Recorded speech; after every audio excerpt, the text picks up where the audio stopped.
Es vecina de Loma de Zamora. Vivo en Loma de Zamora actualmente.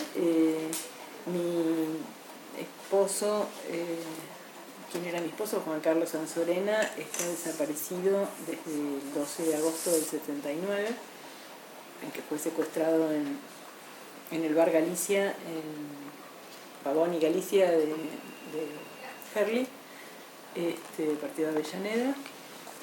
Supimos después por testimonios de sobrevivientes que estuvo en la ESMA hasta marzo del año 80. Y ahora Prácticamente un año.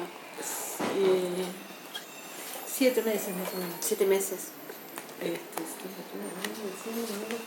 7 meses.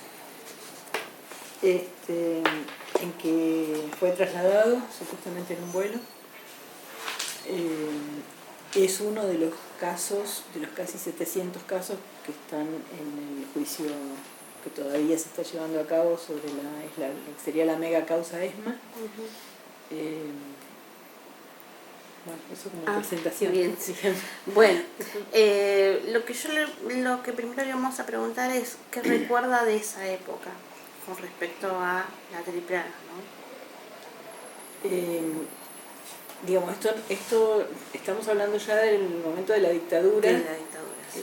La AAA actuó anteriormente, digamos, durante el gobierno constitucional de Perón y de Isabel Martínez, abiertamente del gobierno de Isabel Martínez, pero ya había acciones anteriores antes de que muriera Perón. Sí. Eso fue en realidad un comienzo del terrorismo de Estado que después del golpe se generalizó, claro. Lo cual era, digamos, no para nada casual, sino que era todo un plan organizado, el plan que lleva adelante las Fuerzas Armadas durante la dictadura. No fue una cuestión ni de 5 loquitos que se zarparon, ni una cuestión así improvisada y reactiva, sino que era algo que se venía preparando para toda América Latina, tuvo características similares y son las características de un genocidio, digamos. O sea, es realmente un genocidio apuntado a que tiene lo que son las características básicas de un genocidio, que son, digamos, los campos de exterminio, la desaparición de personas, la apropiación de hijos, digamos, y el atacar a un grupo para el cual previamente también hay un trabajo sobre la conciencia, sobre el sentido común de la población, en el sentido de generar como un enemigo, digamos. Acá el enemigo era la subversión, y todo era subversivo, digamos. En realidad todo lo que podía resistir, oponerse, organizarse contra el plan de reorganización nacional, que fue el nombre que tomó la dictadura, pero que pretendían las grandes empresas, las multinacionales, básicamente ligadas a capitales norteamericanos, digamos, empresas norteamericanas, pero también europeas, de reestructurar la economía del país, de destruir a la clase trabajadora y sus organizaciones, y entonces el enemigo era cualquier grupo que podía resistir a esos planes. Y en eso eran los trabajadores, los sindicatos, los cuerpos de delegados, las cooperativas, O sea, cambia de un modelo económico a otro, ¿no? Y va a un modelo económico neoliberal en la cual se liberan los mercados, ¿sí? Pero estaban estas organizaciones de trabajadores u obreros que necesitaban la participación del Estado, y el Estado libera eso, ¿no? En ese momento libera el comercio.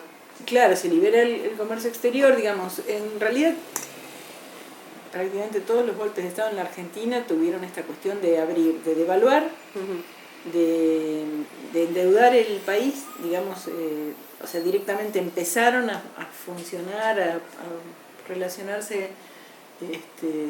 el Fondo Monetario Internacional, el Banco Mundial, que implicaba supuestos préstamos, sí. Y condicionado a esos préstamos el monitoreo, digamos, el imponer planes de ajuste, liberalización del comercio, que todo tenía que ver con más concentración económica, digamos, empobrecimiento de la población, baja o sea, la cuestión esta de que los sueldos de acá son muy altos, hay cosas que parece que estamos hablando de ahora, porque en realidad son los mismos grupos económicos que hoy están en el gobierno, sí. Los que organizaron el golpe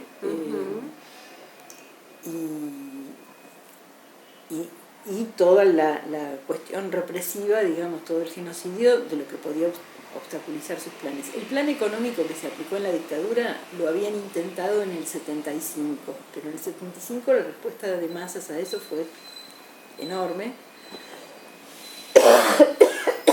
Y lo que se llamó el Rodrigazo, digamos, implicó un aumento del dólar, de las tarifas, de todo, y un no reconocimiento. Las paritarias habían negociado aumentos salariales y el gobierno no lo reconocía. El gobierno no quería avalar. Algo parecido pasó en chiquito, en un solo gremio, el año pasado, durante el gobierno anterior, que los aceiteros negocian un aumento salarial importante, de salario igual a la canasta familiar, mínimo vital y móvil, y las logran, después de un bloqueo del puerto, de medidas de fuerza importantes, duró como 25 días ese bloqueo, pero ya como a los 17 las empresas negocian, acuerdan, y después el Ministerio de Trabajo se niega a homologar, a dar el visto bueno, digamos, a ese acuerdo, digamos. Eso pasó en general, por eso una cuestión de las movilizaciones y de los reclamos era 14.250 o nada. Hay un libro que se llama así, además, pero eso está rescatado de pancartas, de fotos. 14.250 era la ley de paritarias. Ajá. Que digo, había habido acuerdo de los sindicatos con las cámaras empresarias y el gobierno se negaba a homologar eso, que los empresarios estaban dispuestos a pagar. Claro. Y yo pregunto, ¿y la clase obrera, ¿no? O la CGT en ese momento, podían movilizarse? Y bueno, en ese momento justamente las enormes movilizaciones y paros, en dos sentidos. Por un lado, en una experiencia de organización desde abajo, en los lugares, con asambleas, con movilizaciones de 5.000, 10.000, movilizaciones que a veces habían sacado, porque esta cosa de esta modalidad de las patotas, de patotear un conflicto, de chupar compañeros, de llevarlos y pasearlos, o que estuvieran en la comisaría, no se sabía, esa movilización y esa organización coordinada había logrado sacarle, o sea, rescatar compañeros que habían sido... Porque hasta donde yo tenía entendido, los militares lograron entrar en la CGT y controlar todo lo que hacían. De hecho, yo tengo un caso conocido que entraron, por ejemplo, en la UOM y los militares decidían qué se hacía y qué no se hacía. Claro. Y los empleados de la UOM tenían que estar calladitos la boca y hasta, por ejemplo, bajar las imágenes que tenían de Perón y de Evita desde entonces, siendo que muchos militares en ese entonces eran peronistas. En la dictadura del 76 intervienen todos los sindicatos, claro, salvo alguno que ya fuera demasiado alcahuete, que no necesitaran intervenirlo porque la burocracia era como de ellos. En algunos casos, ponele Villa Constitución, metalúrgicos, ahí habían intervenido un año antes. En Córdoba habían cambiado el gobierno antes del golpe. Había habido una especie de golpe en Córdoba, donde, o sea, los sectores más concentrados de trabajadores y con esa experiencia de organización y de lucha, habían sido como atacados y desactivados antes del golpe. Esto en el 75, que son estas medidas de gobierno que te digo, durante el gobierno de Isabel, fue movilización masiva, paro masivo, gestada desde coordinadoras obreras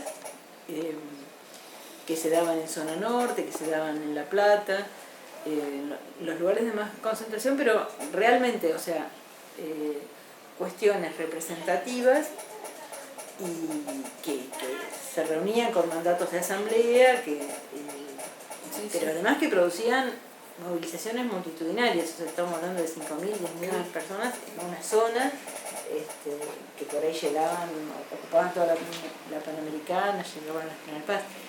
Y en esa cuestión que era muy fuerte y muy generalizada, la CGT tiene que tomar medidas. O sea, muchas veces el paro oficial llega cuando no queda otra. ¿Cómo pasó? Claro. El paro del 29 de abril creo que fue. Ya había un descontento, qué sé yo, medidas sueltas, planes de lucha, y tienen que sacar. Claro, no llegaron a hacer paros, hicieron jornadas, pero tuvieron que hacer algo, digamos. Entonces, ahí pasó lo mismo.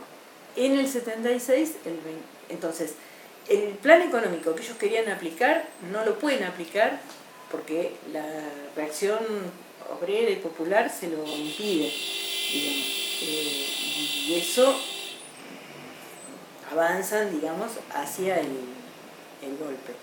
Estas cuestiones que siempre decimos, bueno, el ajuste no cierra sin represión,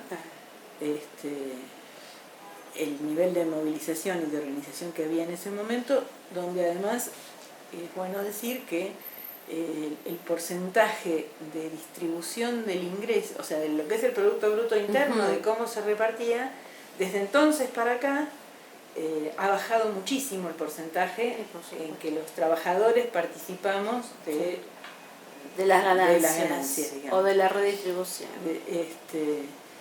Igualmente, aunque fuera 50 y 50, es injusto porque los trabajadores somos mucho más que los empresarios, digamos.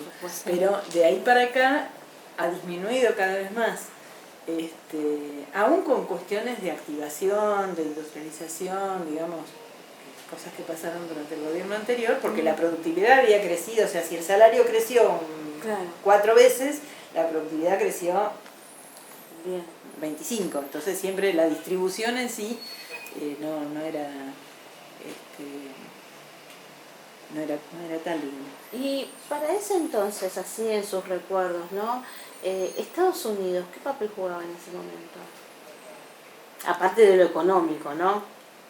Bueno, había una cierta participación, por decirlo de alguna manera. Sí, claro. Ya, y en toda América Latina, la Escuela de las Américas creo que arrancó en el año 64 en Panamá, que era una escuela hecha directamente por los Estados Unidos, donde forman a todas las Fuerzas Armadas del continente en lo que se llamó la teoría de la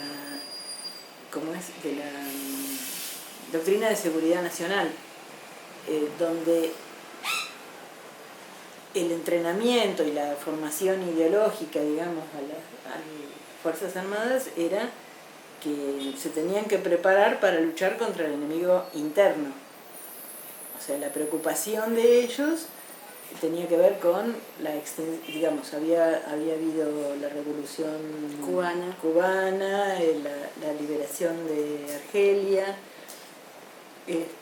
bueno, la revolución china, y una cantidad de guerras de liberación nacional, de descolonización, pero que tenían un componente social, digamos, que no era solamente revoluciones nacionales, sino que podían...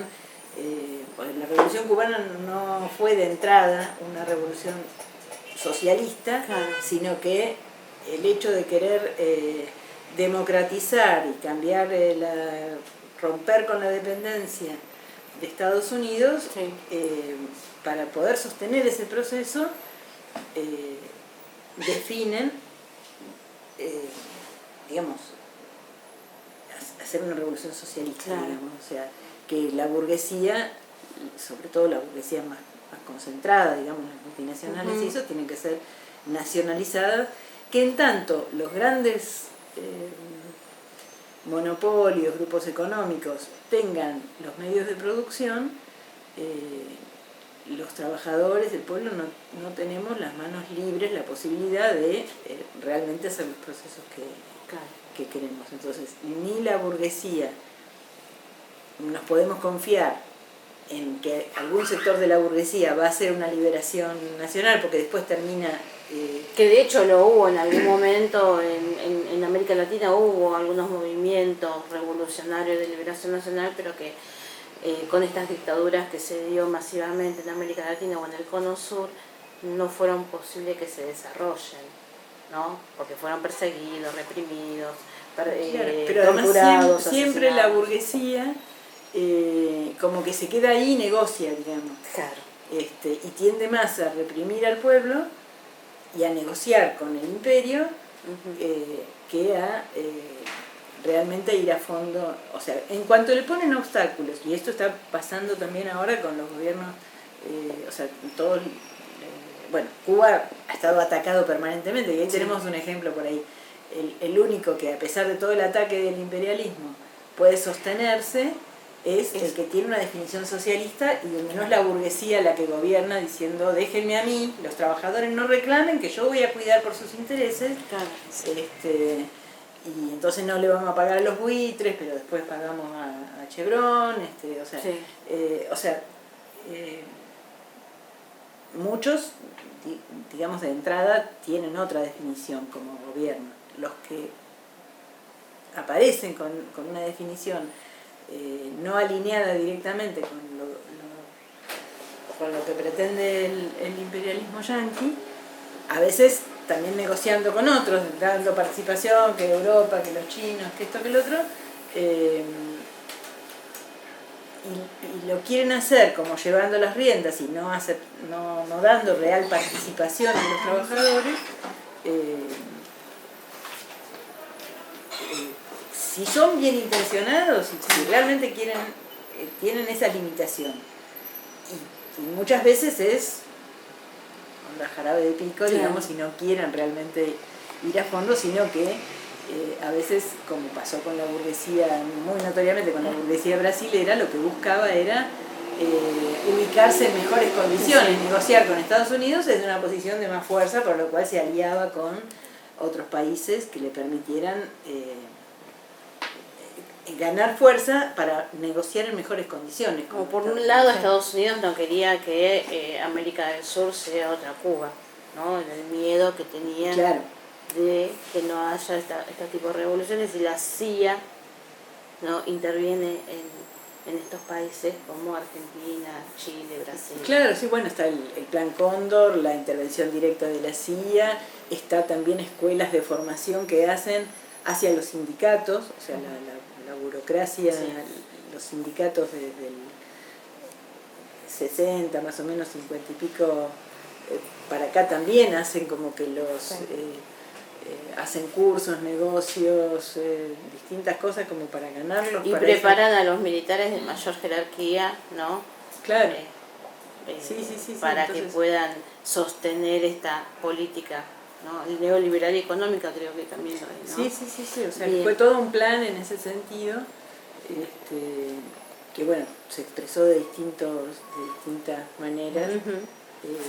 El Plan Cóndor, digamos, también arranca, es visible a partir del... se firma, creo, no sé si se firma en el 71, creo, pero en realidad había habido operaciones... Desde el 68. Claro. 66, 68 anteriores ya había habido operaciones conjuntas de las Fuerzas Armadas de distintos países, clandestinas, o sea que no aparecían públicamente, y que habían producido secuestros, asesinatos, así en distintos países. Y todo eso con un comando, digamos, externo, ¿no? Es decir, diagramado desde allá. Y otra cosa también que fue importante ahí, intervino como mientras, o sea, la cuestión de la escuela de Francia. o sea, la modalidad de la desaparición y la tortura había sido la experiencia que hace Francia en Argelia. Es distinto de las formas de combate que toman en Vietnam, digamos, sí, con lo cual fracasaron aparte. Nunca lo admitieron. Pero toda esa cuestión de guerra, claro, de invasión directa y de guerra que habían hecho en Vietnam, la Francia en Argelia se maneja con el secuestro, la tortura, digamos, ese tipo de cosas. Y de hecho también hubo instructores franceses en todos lados. Pero lo que es clave, digamos, es la cuestión de la intervención de las empresas que no aparece, o sea, a lo sumo en los juicios hay muy pocos empresarios que han sido juzgados, pero además se ven como una cuestión como por ahí esporádica, ¿no? Que si se usó las instalaciones, los camiones que se marcaron a la gente, las cuestiones así como puntuales que aparecen en un montón de casos y que muy pocas han sido juzgadas o están siendo juzgadas. Pero la cuestión de la diagramación de fondo y, por ejemplo, la cuestión de hacer en febrero del 76 un lockout patronal, que fue como un paro de transporte, pero un lockout, o sea, los colectivos que no funcionan. Sí. Es por ahí más conocida la cuestión de el paro de camioneros de Chile, poco antes del golpe, que es como una cosa de una manera de decir el gobierno no sirve para nada, no puede controlar nada, qué sé yo. Bueno, en la Argentina hubo un paro de transporte en febrero del 76, y en realidad era un local patronal al transporte, no sé si querían más tarifas, no sé cuál era la excusa un poco. Como hemos visto acá, qué sé yo, los cacerolazos, sí. Esas cosas así que promueven a veces, bueno, durante el gobierno también el tema del desabastecimiento, de que había precios máximos, el gobierno pone precios máximos y los empresarios acaparan y no... O sea, tiene precio máximo, entonces no conseguís. Acaparan, generan un mercado negro, generan descontento en la población y como para generar consenso respecto del golpe y disfrazar lo que son las verdaderas intenciones del golpe. Y sobre ese desgaste sobre el gobierno,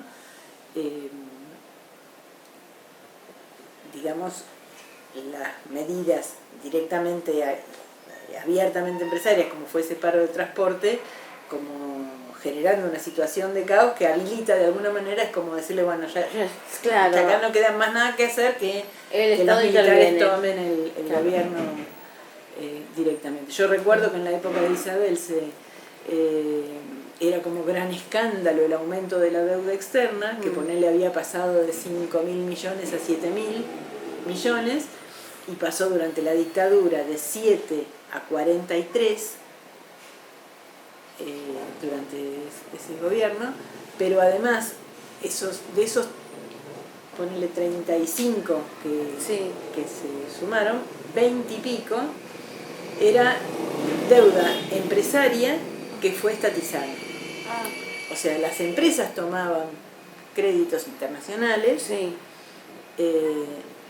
no lo pagaban, y después, tipo 81 más o menos, el Banco Central, con Cavallo, Melconian, lo estatizan directamente. O sea, como que el Estado se hace cargo de la deuda de las empresas privadas. Y eso está, digamos, por eso es que el tema, y hay fallo judicial que nunca se respetó, de que la deuda es ilegítima, claro, porque está comprobado eso. O sea, que la deuda era de las empresas, la tomaban las empresas privadas, claro, después no la pagaban, era como que para gestionarla era a través del Banco Central, el Banco Central intervenía. Claro. Es como que el Banco Central funcionaba como garante. Claro, una cosa así, lo tramitaba porque era con el Fondo Monetario Internacional, eran esos préstamos. Las empresas tomaban la plata y la giraban para afuera, y no pagaban, y después hacen un decreto, resolución, no sé qué, que estatiza, o sea, donde el Estado se hace cargo de esa deuda. Por eso decimos que es en su gran mayoría ilegal. Después hay otra parte, por ejemplo, de IPF, que la obligaron a endeudarse, porque en ese momento el negocio el negocio de los... O sea, se relaciona con todo el tema de la economía internacional, que tenían como que necesitaban colocar los capitales, pero era capital especulativo, como va a pasar ahora, digamos, ¿no? Como supuestamente prestan, sí, pero es el renegocio, que supuestamente prestaron 10 y al minuto ya le estamos debiendo 35 más o menos. Y capaz que los 10 ni siquiera entran físicamente. O lo aplican, como hubo mucha de la obra pública que se hizo en la dictadura, que tuvo que ver por ahí con hacer rutas o... el puente Zárate Brazo Largo. Claro, habían... Bueno, ahí es el negocio de Amalita por un lado, el negocio Claro. del cemento por un lado, pero, por ejemplo, toda la ruta que beneficia a la Serenísima, la 6... Las 7. La 6 que hace todo, toma toda la cuenca lechera de Rodríguez. Del conurbano, un poco Sí. más. Y está hecha a la medida de la Serenísima, relaciona Mira. el transporte. Entonces, parte de la obra pública, que se aparece como beneficiosa para el país, y Era qué sé yo, era la recuperación de campos inundados. Los tipos habían comprado los campos en Chirolas inundados, y después hacen la obra para recuperar los campos con plata pública, y son sus campos los que se valorizan. Es como que vos haces pasar un tren por la puerta de tu casa, qué sé yo, es obra pública, pero diagramada. Te beneficia a distintas empresas, por así decirlo, ¿no? Eso fue muy bien. Y lo que generaron, además, es una reestructuración de la economía, de la educación, digamos, de toda la sociedad, y esta cuestión de todo lo que tenía que ver. O sea, el tema del terror a nivel de romper los lazos sociales, porque nadie, digamos, con la cuestión, hubo muchísimos más desaparecidos que los que quedaron desaparecidos. Entonces había en muchísimas familias, en muchísimos miles, gente que había sido chupada y había estado una semana, 15 días, torturada, chupada, y que salía y no quería ni hablar. Entonces, eso es una manera de multiplicar el terror, de que nadie se animara, además, qué sé yo, en otro momento que bueno, que estaba detenido, estaba en la comisaría, iban a la comisaría, el barrio ayudaba, qué sé yo, esta cuestión de solidaridad. Se rompen esos lazos porque el terror es tal que paraliza, y bueno, qué sé yo, abogados, hubo como 80 abogados desaparecidos, no conseguían un abogado para poner a las cortes. Digamos, a nivel de periodistas, digamos, nadie, queda todo muy... Y entonces, o sea que esta cuestión de que habían prohibido, en Loma de Zamora habían creado unas especie de... Yo no me acuerdo cómo se llamaba, pero eran como centros de alimentación. Tipo comedores populares para los chicos, una cosa así, como para y bueno, eso lo cerraron, por ejemplo.